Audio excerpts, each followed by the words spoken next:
Most of the Southeast Asian sculpture of the period 300 to 600 CE was heavily influenced by the style of the Gupta Empire in India, which patronized Buddhist art in the Greco-Buddhist style.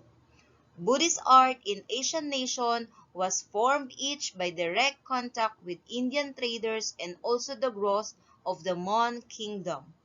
In later period, Chinese influence predominated in Vietnam, Laos, and Cambodia, and more wooden sculpture survives from across the region.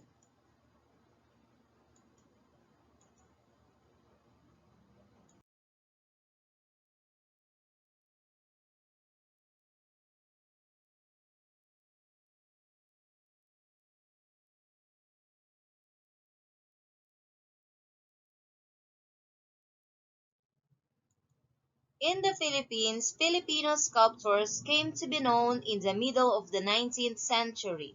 Classical Philippine sculpture reached its peak in the works of Guillermo Tolentino. His best-known masterpiece is the Bonifacio Monument, which is a group sculpture composed of numerous figures massed around a center obelisk. The principal figure is Andres Bonifacio, leader of the revolution against Spain in 1896. Behind him stands Emilio Jacinto, the brains of the Katipunan. The Bonifacio Monument, completed in 1933, marked the apex of Tolentino's career.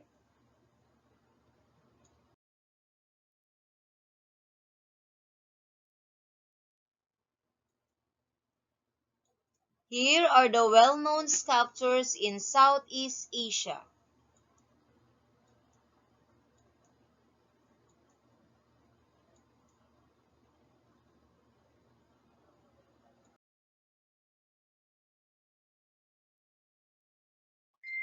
Let's find out the sculpture of Cambodia.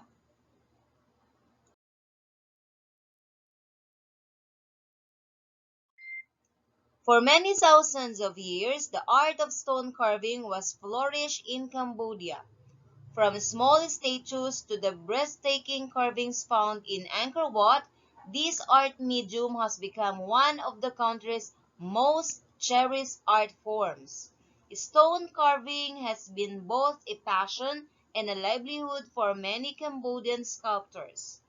The art of stone carving in Cambodia has a very long, fascinating history which goes back to the foundation of the Khmer nation.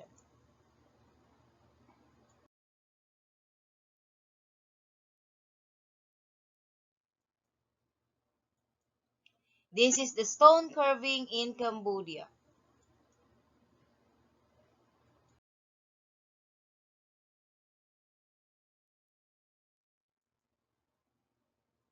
Next in Thailand.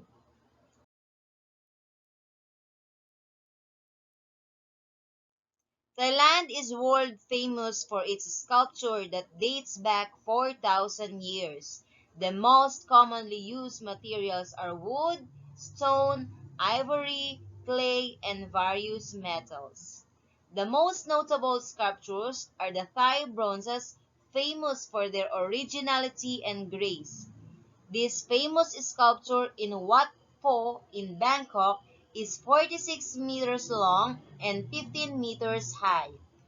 It is made of plaster on a brick core and finished in gold leaf. The feet are inlaid with mother of pearl.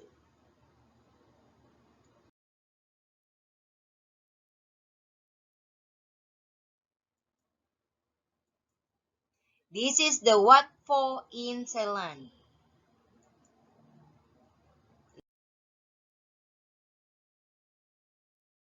Next, let's proceed to Laos.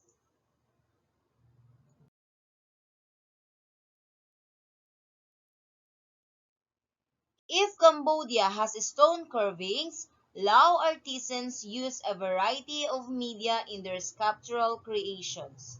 Typically, the precious metals such as bronze, silver, and gold are used. The most famous statue made of gold is the Phra Sai of the 16th century. which the Siamese carried home as loot in the late 18th century. Another famous sculpture in Laos is the Phra Bang, which is also cast in gold. Unfortunately, its craftsmanship is said to be of Sinhalese rather than Lao origin. It is traditionally believed that relics of the Buddha are contained in the image.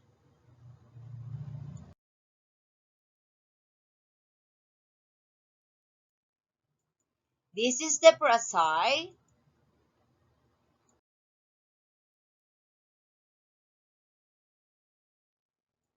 and this is the Prabang.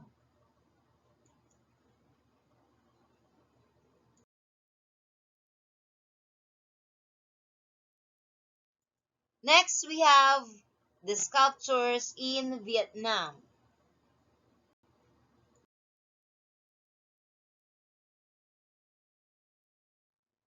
Vietnamese sculpture has been heavily influenced by the three traditional religions, the Taoism, Confucianism, and Buddhism, which come from neighboring countries China and India.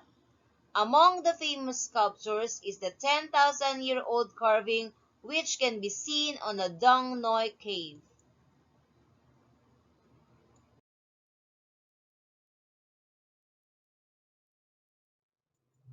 This is one of the example of the sculpture inside the Dong Noi cave.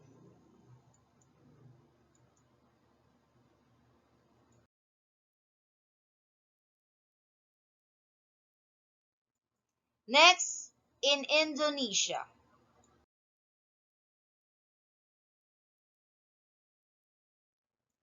Indonesia is known for its stone, bronze, and Iron Age arts.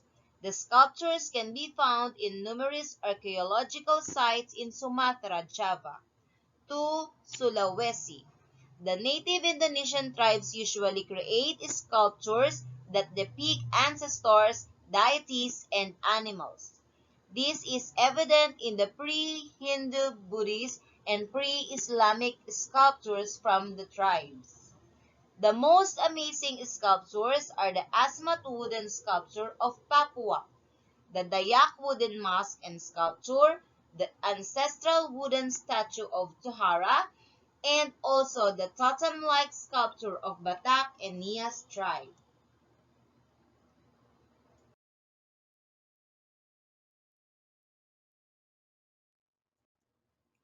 This is a wooden sculpture named Asmat.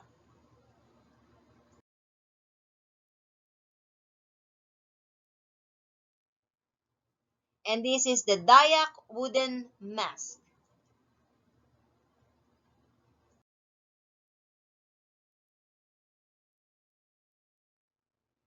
Next is Malaysia.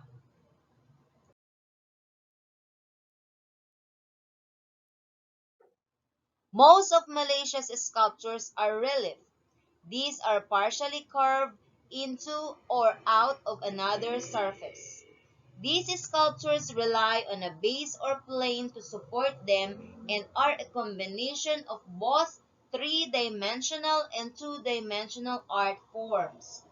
This is very popular along the walls and stones column of the ancient Greek and Roman buildings and can still be seen today on many famous buildings, including the Colosseum.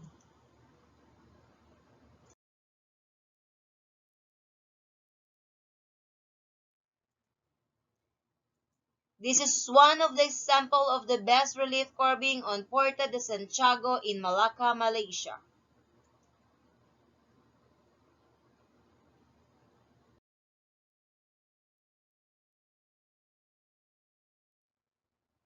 Next, in Singapore.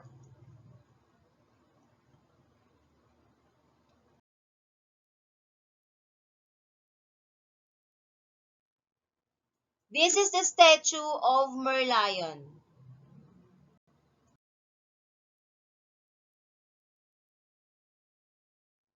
The Merlion was conceived because the Singapore Tourism Board felt the country lacked a distinct image representing the nation and its history.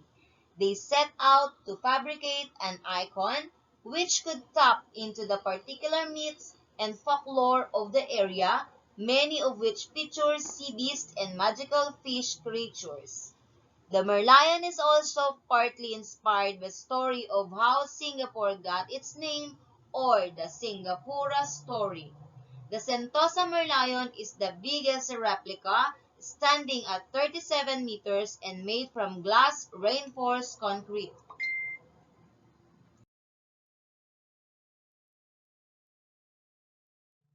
Another statue is the Sri Miriaman Hindu Temple.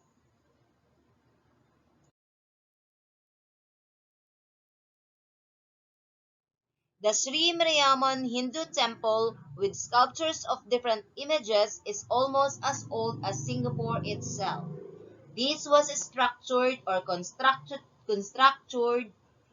and dedicated to the goddess Mariamman, who is worshipped for her power to cure disease.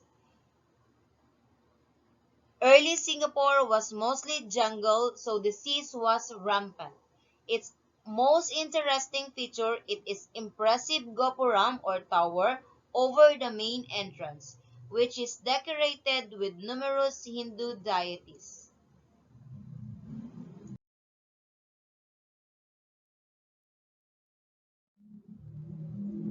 And the last one is in Brunei.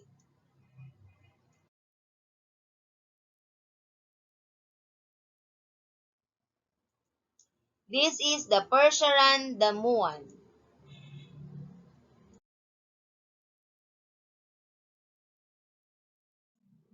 Sculpture in the Brunei takes on a more utilitarian role than an aesthetic one.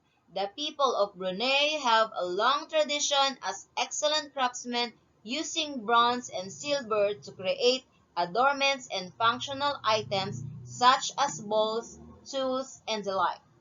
Sculpting is one art form that is not yet widely practiced in Brunei, Darussalam. There are a number of artists who can make sculptures like any other.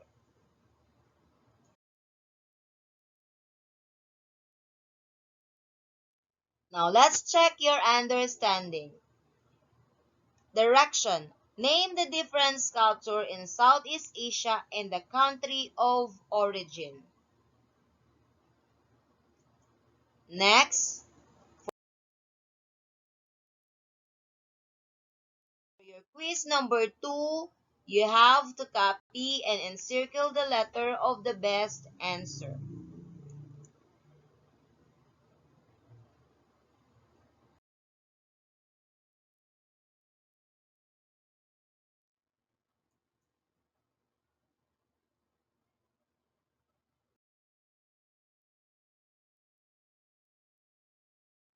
Thank you and see you on our next art lesson.